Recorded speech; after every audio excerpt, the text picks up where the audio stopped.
More evidence tonight that it's always the people you most suspect. Andrew Cuomo, governor of New York, is every bit the creep you thought he was and more. He talks like a mafia leader, and he acts like one. 11 sexual harassment claims against him, public today. If you're interested, go over to CNN right now and watch Jeffrey Toobin, of all people, talk about how creepy Governor Cuomo is. Because this country just couldn't get better. We're going to have a lot more on that in just a minute.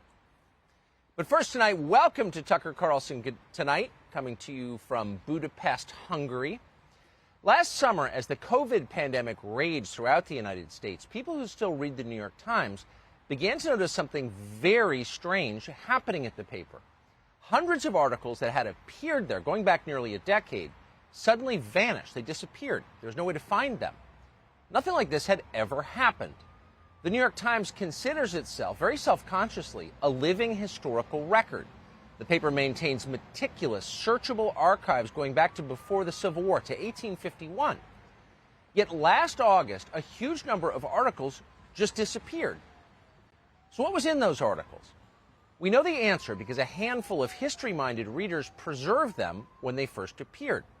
Every one of them was a propaganda piece paid for by the Chinese Communist Party, all designed to look like news articles. You're seeing one of them on your screen right now. It reads, China Watch, Diaoyu Islands belong to China. That's the headline. Now, why would the New York Times, America's paper of record, print propaganda from a totalitarian regime and pretend it was a news article? Well, for money. Financial filings show the New York Times made more than $100,000 a month from this garbage. Those payments were not disclosed at the time. They were hidden from New York Times readers. They were only uncovered after the fact by the Washington Free Beacon. And the Times wasn't the only news organization that did this, that took money from the Chinese Communist Party.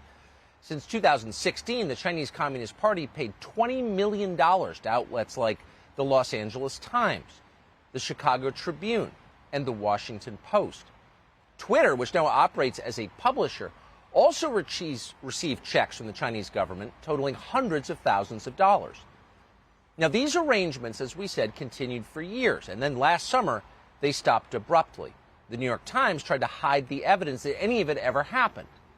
But why? The New York Times won't say when we asked. We do not discuss revenue beyond what is in our quarterly earnings report, a spokesman told us this morning. So we kept looking. But first, here's some context for what the New York Times did. This is what mainstream news coverage in the United States looked like for most of last year. As you watch it, see if you can tell the difference between this and what you might see on Chinese state television.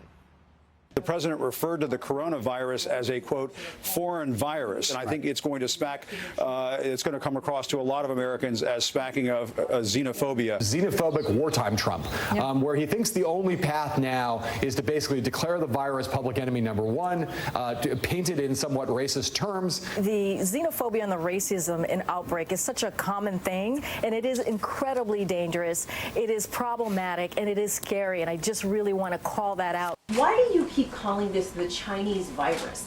Why do you keep using this? A lot of people say it's racist. It's not racist at all, no, not at all. It comes from China. That's why. So as this virus emerged from central China to kill Americans in huge numbers and people throughout the West, news organizations in this country made the same aggressively pro-China noises, almost all of them. Politico, for example, hired a full-time China shill called David Wertheim to write articles with headlines like this, quote, "The verdict is in. China has outperformed while the once respected American system has disastrously faltered." Now, as you read that, once again, you wonder, how is that different from what the Chinese would write about themselves? Well, it's not different. The American media were especially hysterical on the question of where the coronavirus came from. Under no circumstances were you allowed to entertain the possibility that that coronavirus, COVID-19, could have come from a lab in Wuhan, China. That was a conspiracy theory. All the footage you're about to see is from early 2020. Former CDC Director Robert Redfield told our own Sanjay Gupta in a new CNN documentary that he believes COVID-19 originated from a lab in Wuhan, even though Obviously, there has been no formal evidence to support the theory. You know, the lab leak theory doesn't seem like a plausible theory unless you aggregate the biggest collection of coronaviruses and put them in a lab. The theory that the virus originated in a lab in Wuhan, China. But tonight, Dr. Anthony Fauci tells National Geographic that, quote, this virus could not have been artificially or deliberately manipulated. Both scientists and the U.S. intelligence community agree that this coronavirus was not man-made. That is not a possibility. It came from a natural source. It didn't come from a lab. A lot of people on the right love that phrase, escape from the lab, because it sounds like something from a Marvel movie or a comic book. It sounds like they're talking about a man-made virus that China was weaponizing that got out of control. So the Rachel Maddow impersonator didn't believe it. But it wasn't just dumb people on cable news. That was Anthony Fauci, who was in charge of the U.S. government's COVID response. That was Scott Gottlieb, who ran the FDA. These are people in positions of authority, who are respected as scientists, whose word carries great moral weight. And they all lied. The New York Times led the way on this. A recent piece on unheard.com deconstructs the New York Times' role in the propaganda effort on behalf of China. Beginning in the winter of last year, at the very beginning of the outbreak of COVID, the Times confidently dismissed the lab leak hypothesis as a, quote, fringe theory. In other words, only lunatics believe it. The New York Times' reporter called the theory, quote, the kind of conspiracy once reserved for the tinfoil hatters. You're a nutcase if you think it's possible. Then a few weeks later, the paper published an op-ed by Peter Daszak, the virologist paid by Tony Fauci to experiment on bat coronaviruses. Talk about a conflict of interest. So Daszak, needless to say, denied that the virus could have come from any lab he was funding. He knew better. Instead, Daszak blamed the pandemic, and we're quoting now, on road building, deforestation, land clearing, and agricultural development. In other words, he blamed it on poor people. As 2020 continued, lies like this became less and less tenable. They were more obviously untrue. People started to notice that a level 4 virology lab, one of few in the world, in Wuhan, was conducting dangerous experiments on bat coronaviruses with fewer safeguards than typical dentist's office has in the United States.